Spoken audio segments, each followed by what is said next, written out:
जी हाँ, केंद्रीय गृह मंत्री अमित शाह से कुलदीप बिश्नोई मिले और बिश्नोई समाज को केंद्र में ओबीसी में शामिल करने की मांग भी उठाई। कुलदीप बिश्नोई ने ट्वीट कर मुलाकात की जानकारी दी है। केंद्रीय गृह मंत्री अमित शाह से कई मुद्दों पर चर्चा हुई। कुलदीप बिश्नोई ने ये तमाम चीजें कही और साथ ही उन्होंने कहा कि बिश्नोई समाज को ओबीसी में शामिल करने की प्रार्थना की है। हरियाणा और राजस्थान पर विस्तार से राजनीतिक चर्चा भी की गई। तो ये बड़ी खबर आपको हम बता रहे हैं और देखिए, हरियाणा के लिहाज से ये वाकई बेहद बड़ी खबर है। बिश्नोई समाज को केंद्र में ओबीसी में शामिल करने की प्रार्थना की है, ये कुलदीप बिश्नोई ने कहा है। खबर पर अधिक जानकारी के साथ पॉलिटिकल एडिटर अनिल मोर हमारे साथ जुड़ चुके हैं। अनिल, देखा जाए तो एक शिष्टाचार मुलाकात इसे कहना गलत नहीं होगा, लेकिन इस बीच जो बिश्नोई समाज को ओबीसी में शामिल करने की ये मांग और प्रार्थना यहां पर की गई है, ये इस मुलाकात को बेहद खास बना देती है। हरियाणा में आने वाले समय में विधानसभा चुनाव भी और दूसरी तरफ बीजेपी का क्या रुख रहता है कुलदीप बिश्नोई के साथ, जो हाल ही में बीजेपी में शामिल हुए, ये बड़ा सवाल।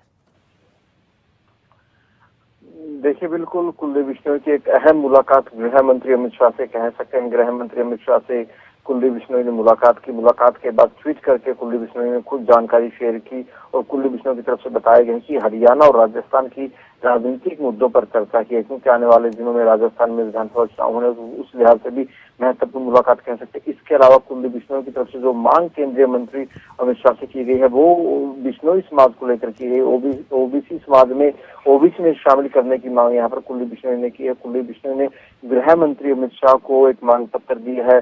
उसके जरिए मांग की है कि जो बिश्नोई समाज है, बिश्नोई समाज को केंद्र की ओबीसी की सूची में शामिल किया जाए। और जो मांग की गई कुलदीप बिश्नोई की तरफ से, जो अखिल भारतीय बिश्नोई महासभा के बिहाफ पे मांग की गई, और उसमें बताया गया कि राजस्थान मध्य प्रदेश में कहना कि बिश्नोइयों को ओबीसी में आरक्षण मिला हुआ, तो उसी तर्ज पर कहना कि केंद्र की सूची में ओबीसी में बिश्नोई समाज को शामिल किया जाए। राजनीतिक लिहाज से भी एक बड़ी मांग कह सकते हैं, क्योंकि अगर राजस्थान की बात करें, राजस्थान की कई विधानसभा क्षेत्रों में जो बिश्नोई समाज है, एक कहीं ना कहीं डिसाइडिंग वोटर हम कह सकते हैं। मध्य प्रदेश में भी कई विधानसभा सीटों पर इनका असर है। हरियाणा में भी अगर बात करें, हिसार फतेहाबाद की कई सीटों पर इनका असर है। तो कहीं ना कहीं कुलदीप बिश्नोई की तरफ से मांग की गई। इसके अलावा जो राजस्थान और हरियाणा की राजनीतिक मुद्दों पर बातचीत की गई है, वो भी काफी अहम बातचीत हम कह सकते हैं।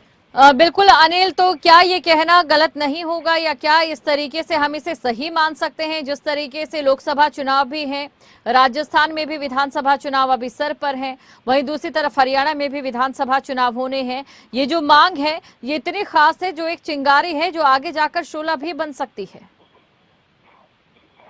देखिए, जैसा मैंने आपको बताया, क्योंकि जो कुलदीप बिश्नोई की तरफ से जो मांग पत्र केंद्रीय गृह मंत्री अमित शाह के सामने रखा गया, जिसमें कहीं ना कहीं बिश्नोई समाज के लिए मांग की गई है कि जो केंद्र की ओबीसी सूची उसमें शामिल किया जाए। जैसा मैंने आपको बताया कि राजस्थान की कई विधानसभा सीटों पर कहीं ना कहीं बिश्नोई समाज एक अहम वोटर के तौर पर है।